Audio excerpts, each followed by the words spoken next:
किसनपुर राज्य के एक छोटे से गांव मणिपुर में गर्मी के तेज और जलते हुए मौसम से पूरे गांव के लोग बेहद परेशान हैं।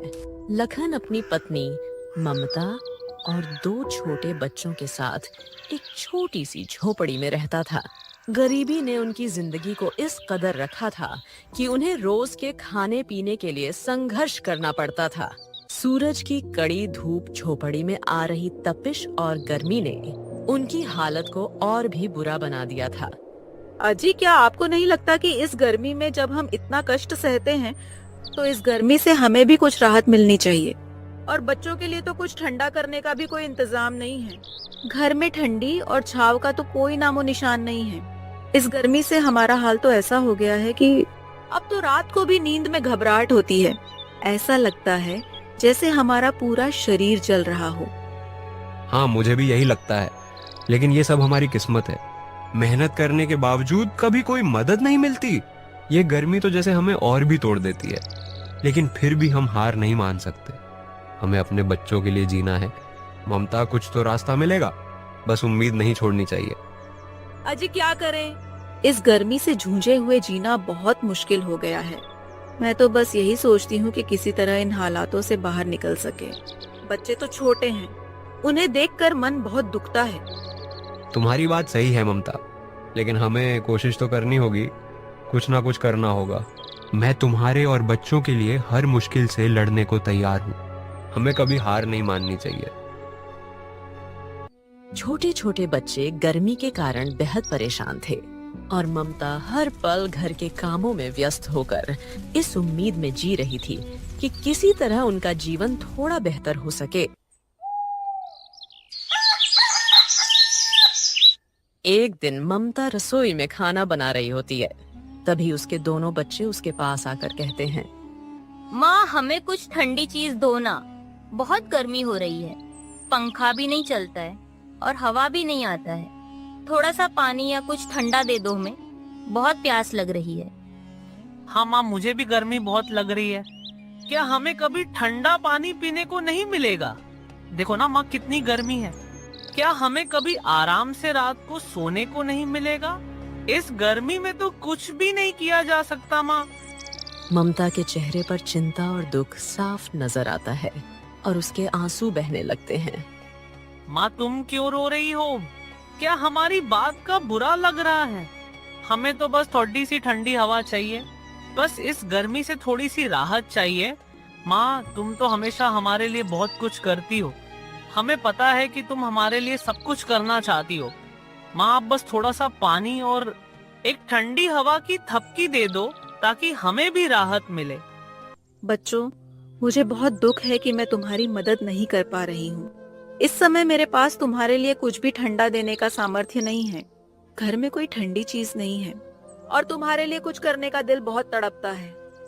माँ, तुम चिंता मत करो, हम आपकी परेशानी को समझते हैं। हम भी कभी ना कभी खुश होंगे, बस आप हमें प्यार करती रहो। तुम दोनों की मुस्कान ही मेरे लिए सबसे बड़ी राहत है।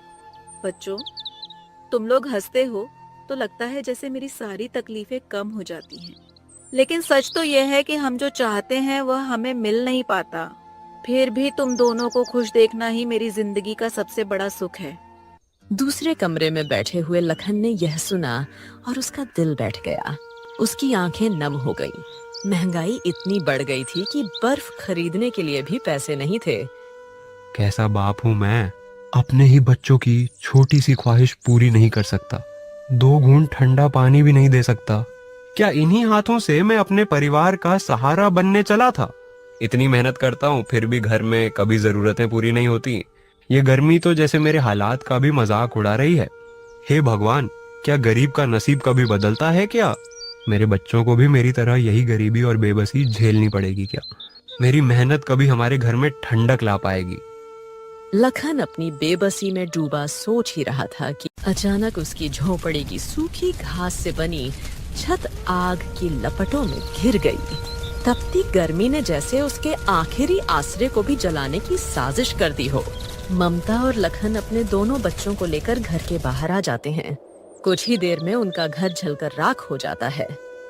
हे भगवान, ये क्या हो गया? अब क्या करेंगे? अब हम कहाँ रहेंगे? क्या कर सकता हूँ ममता? यह घर ही तो था जो हमें धूप और बारिश से बचाता था, पर अब वह भी चला गया।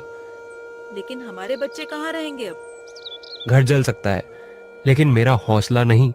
मैं फिर से मेहनत करूंगा, फिर से अपने बच्चों के लिए छत बनाऊंगा। हम राख से भी नया आशियाना खड़ा कर लेंगे ममता। दिन भर लखन गांव में इधर उधर भटकता रहा। एक दुकान पर एक छोटा सा काम मिलता है, जिसके बदले लखन को मात्र 50 रुपए मिलते हैं। लखन 50 रुपए लेकर अपने परिवार के लिए नाश्ता लेकर आता है। अजी क्या हुआ? कोई काम मिला क्या? बच्चे दिन भर भूख और गर्मी से परेशान हैं। हाँ ममता, दिन भर काम ढूंढने के बाद एक आदमी ने मुझ पर तरस खाकर मुझसे कुछ बोरियां उठवाई और बदले में मुझे 25 रुपए दिए, जिससे मैं यह नाश्ता लेकर आया हूँ। तुम ये बच्चों को खिला दो, कल मैं फिर जाऊंगा और कुछ ना कुछ काम ढूंढ लूंगा। जैसे तैसे उन लोगों ने रात एक पेड़ के नीचे काटी।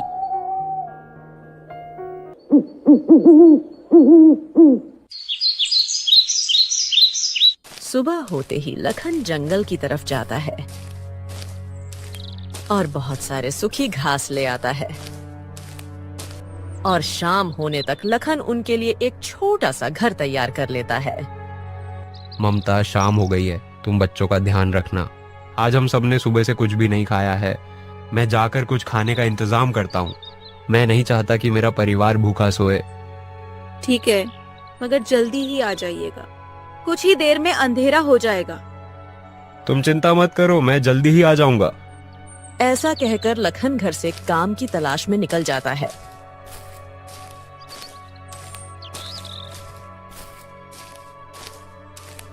तभी रास्ते में उसका पुराना दोस्त हरीश उसे मिलता है। अरे लखन भाई, बहुत दिनों बाद नजर आए। क्या बात है, परेशान लग रहे हो? क्या बताऊं हरीश भाई, पहले तो बच्चे गर्मी से परेशान थे, फिर उसके बाद सूखी घास की बनी होने के कारण हमारे घर की छत भी जल गई। इतनी तपती धूप में अपनी पत्नी और बच्चों को लेकर पूरा एक दिन और पूरी एक रात मैंने एक पेड़ के नीचे काटी है। आज सुबह से ही जंगल से सूखी घास लाकर झोपड़ी बनाने में लगा हुआ था, इसीलिए सुबह से मेरा परिवार भूखा है।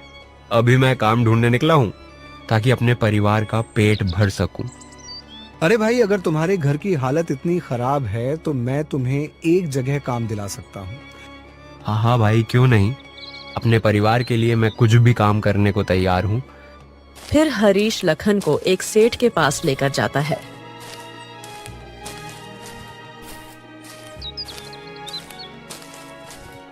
सेठ जी, ये मेरा दोस्त है, ये बहुत मुसीबत में है, कृपा करके इसे कोई काम पर रख लीजिए। मेरे पास अभी सिर्फ मेरे खेतों का काम बचा है। एक और बात, खेतों में काम करने के लिए मेरे पास बैल नहीं है। मेरे दोनों बैल बीमार हैं। अगर तुम्हारे पास बैल है तो कल से खेत पर काम करने आ जाना। और हाँ, क्या तुम इतनी धूप में हल चला पाओगे? सेठ जी, मेरे पास बैल तो नहीं है, लेकिन आप चिंता मत कीजिए, मैं कल से ही आपके खेत को जोतना शुरू कर दूंगा। लेकिन तुम अकेले सारा काम कैसे करोगे? तुम्हें पता है ना कितनी चिलचिलाती धूप होती है। इतनी गर्मी में तुम काम कैसे कर पाओगे? सेठ जी, मैं अपने परिवार के लिए कुछ भी कर सकता हूँ, आप मेरी चिंता मत कीजिए। आपके खेतों में मैं हल चला लूंगा। ठीक है, तो फिर मेरा खेत बहुत बड़ा है। इतनी गर्मी में तुम ज्यादा से ज्यादा 4-5 घंटे ही काम कर पाओगे, इसलिए मैं तुम्हें सिर्फ 100 रुपए दूंगा। सेठ जी, इतनी चिलचिलाती धूप में आपको तो पता है ना कितनी लू चलती है, और आप मुझे सिर्फ 100 रुपए ही देंगे। सेठ जी, ये तो बहुत कम है। देखो, तुम्हें काम करना है तो करो, वरना मैं ये काम किसी और से करवा लूंगा। नहीं नहीं सेठ जी, मैं ये काम करके अपने बच्चों को अच्छी जिंदगी देना चाहता हूँ, ताकि कम से कम गर्मी में थोड़ी ठंडक पा सके। आप चिंता मत कीजिए, मैं आपका काम करूंगा। ठीक है, तो फिर जाओ और कल से समय से काम पर आ जाना। इसके बाद हरीश और लखन दोनों सेठ के घर के बाहर आ जाते हैं। भाई, तुम्हारा बहुत बहुत धन्यवाद। आज तुम्हारे वजह से मुझे काम मिल गया, नहीं तो मुझे तो कहीं काम ही नहीं मिल रहा था। क्या तुम मेरी एक मदद और कर दोगे? हाँ हाँ लखन, बोलो, तुम्हें और किस बात की परेशानी है? भाई मेरे परिवार ने आज सुबह से कुछ नहीं खाया है। क्या तुम मुझे थोड़े पैसे उधार दे सकते हो? कल सेठ मुझे जैसे ही पैसे दे देंगे मैं तुम्हें तुम्हारे पैसे लौटा दूंगा। अरे भाई, तो इसमें घबराने वाली क्या बात है? ले लो तुम पैसे। अब मैं घर चलता हूँ, शाम भी हो चुकी है। अब तुम भी खाने का सामान लेकर अपने घर चले जाओ। फिर हरीश अपने घर चला जाता है। लखन भी खाने का सामान लेकर अपने घर चला जाता है।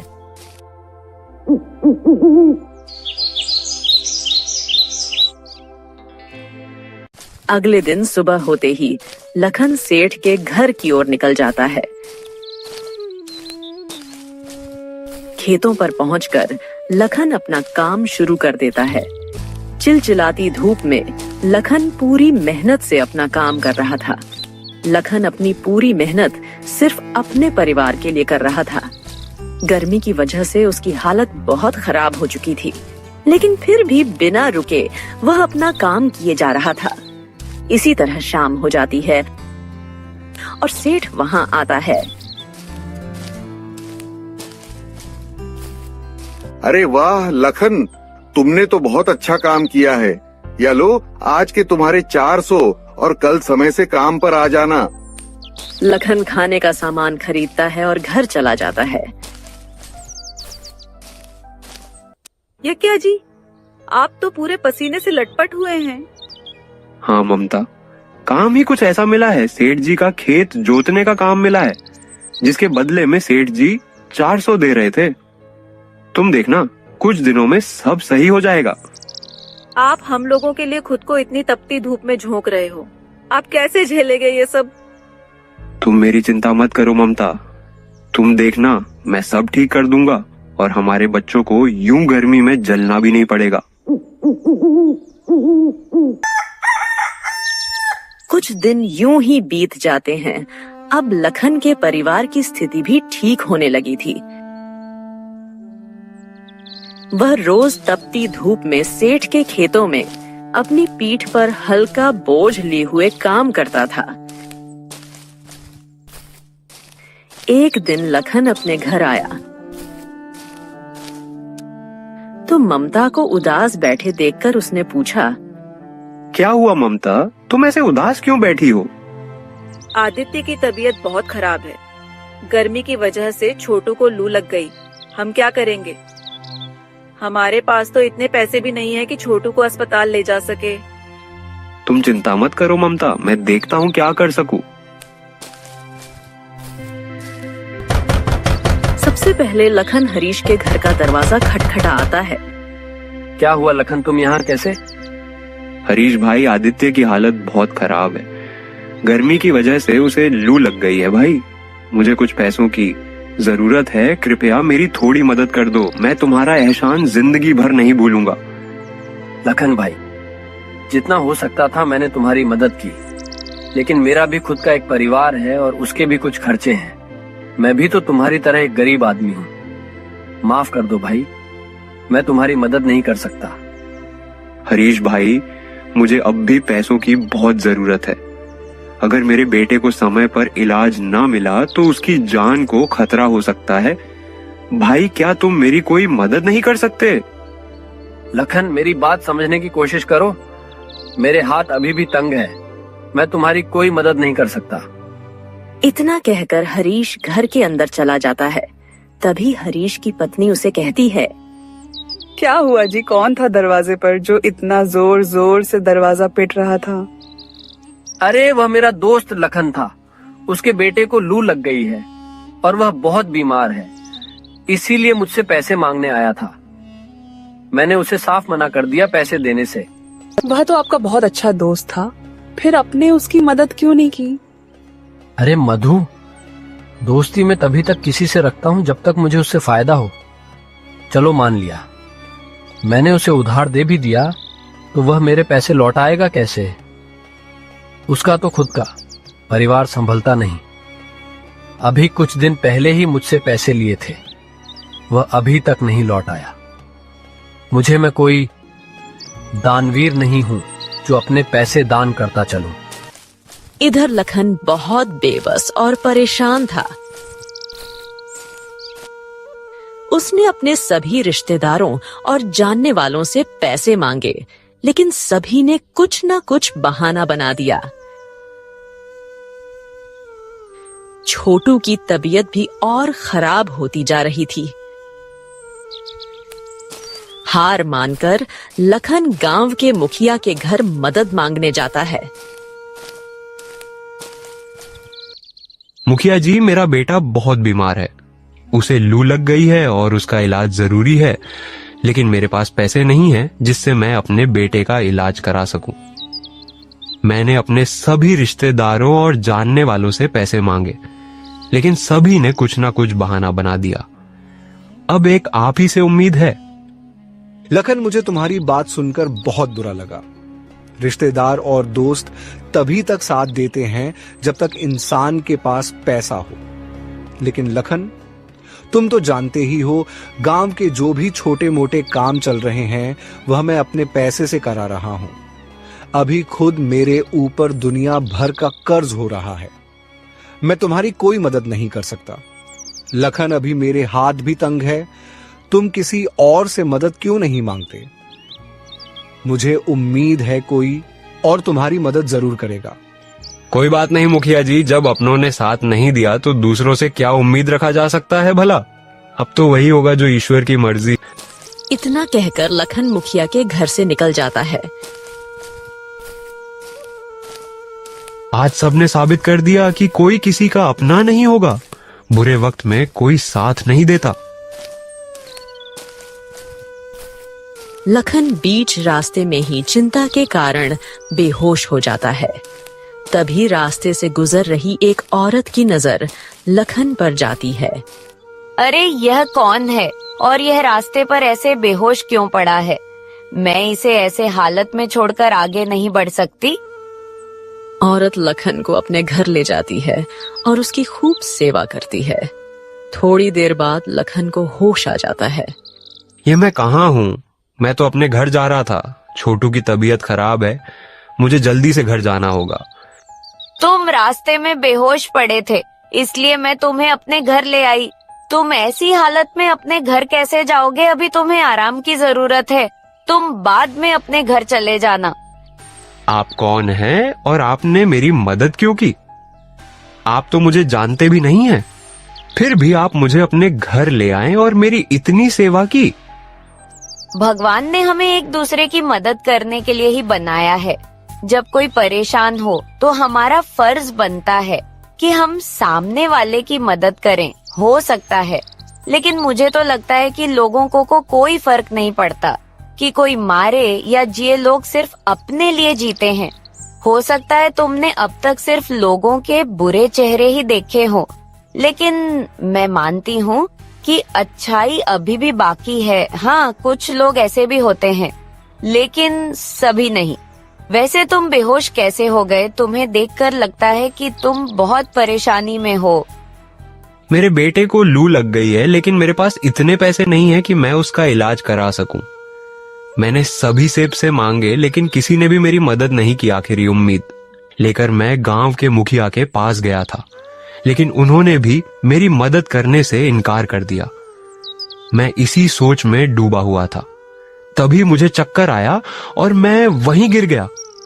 उसके बाद मुझे कुछ भी याद नहीं।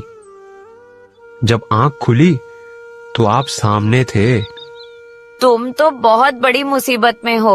अब तक तो तुम्हारे बेटे की हालत बहुत खराब हो चुकी होगी। तुम एक काम करो, जल्दी से अपने घर जाओ और अपने बेटे का इलाज कराओ। अनजान औरत लखन को बहुत सारे पैसे देती है।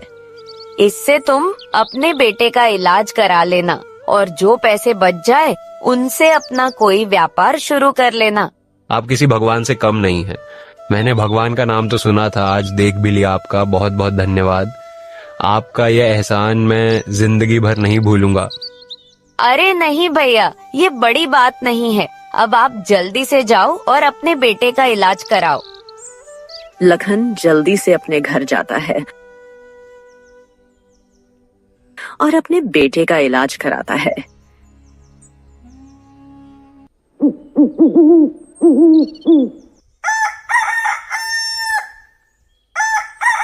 कुछ दिनों में आदित्य बिल्कुल ठीक हो जाता है। एक दिन ममता लखन से पूछती है, अजी, आपने बताया नहीं, हमारे छोटू के इलाज के लिए आप पैसे कहाँ से लाए थे? ममता, ये पैसे मुझे एक अनजान औरत ने दिए थे।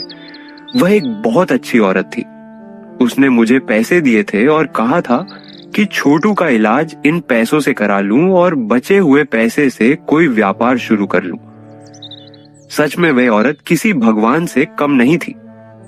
अजी, अभी तो हमारे पास बहुत पैसे बचे हैं, क्यों ना हम उन पैसों से कोई कारोबार शुरू कर ले। तुम्हारी बात तो सही है ममता, लेकिन हम करेंगे क्या? मैं तो कहती हूँ एक दुकान खोल लेते हैं जिसमें हम जूस और मिल्क शेक बेचेंगे।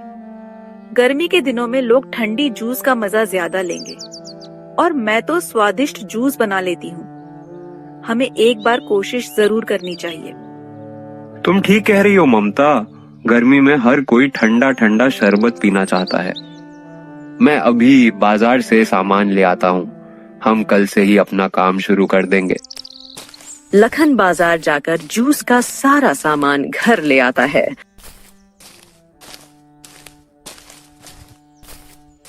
और अगले दिन से दोनों बाजार में अपना ठेला लगाते हैं। अरे लखन भैया, शरबत का कारोबार शुरू कर दिया क्या? अच्छा है, अच्छा है। अब जल्दी से मुझे ठंडी ठंडी शरबत पिला दो, देखूं तो कैसा शरबत बनाते हो आप। हाँ हाँ भाई, क्यों नहीं। ये लो ठंडा शरबत, जल्दी से पकड़, बताओ कैसा बना है। वह आदमी जैसे ही शरबत पीता है, उसे शरबत इतना अच्छा लगता है कि वह 3-4 गिलास शरबत पी जाता है। अरे भाभी जी, ऐसा क्या मिला दिया है शरबत में? कितना स्वादिष्ट है यह शरबत। प्यास तो बुझ गई, लेकिन मन नहीं भर रहा। लगता है बस पिता ही जाऊं। ऐसे ही लखन की दुकान पर भीड़ पड़ती है और आज उसकी कमाई बहुत अच्छी हो चुकी थी।